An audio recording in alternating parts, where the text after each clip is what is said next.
Learn how to add the right thing, the right things to someone's life and not subtract.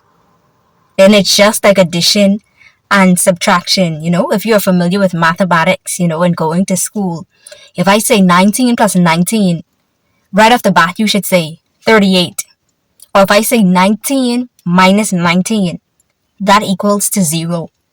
And it's just like with anyone that, we come in contact with, in our life, or we may be a part of that person's life, we should always try to be that one that add the right things onto them, we don't want to add things that will cause them stress. We don't want to add things onto a person's life that will cause them to be, aggravated. We don't want to add things onto a person's life, to make them, feel down and out. We don't want to add things to person's life, that make them, not to reach to their full potential. But we want to always add things, to person's life, or if it's the other way around, persons adding things to our life that will help us, to become, all that God would call us to be, or even to become better people, If you are that person, and you have a friend or you have somebody that you connect with, you want to be that person where you always add on to them. You add wisdom, you add knowledge, you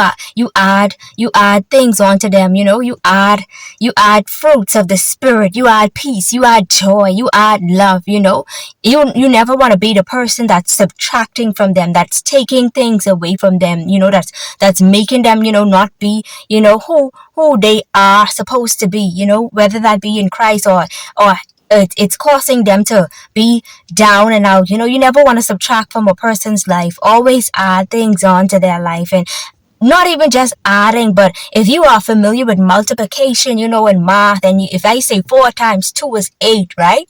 You want to always be that person to not just add, but if you could take it to another level where you multiply onto their life, you add beyond adding onto their life, be that person, but never be the one to subtract from a person's life. Never be the one to subtract, You want to always do unto others that as you would have them do unto you, if you give them love, or if you give them kindness, or if you give them goodness, gentleness, if you show them those kinds of things by adding those things onto their life, it will come back to you. And so be the one to add, be the one to multiply, but never be the one to subtract.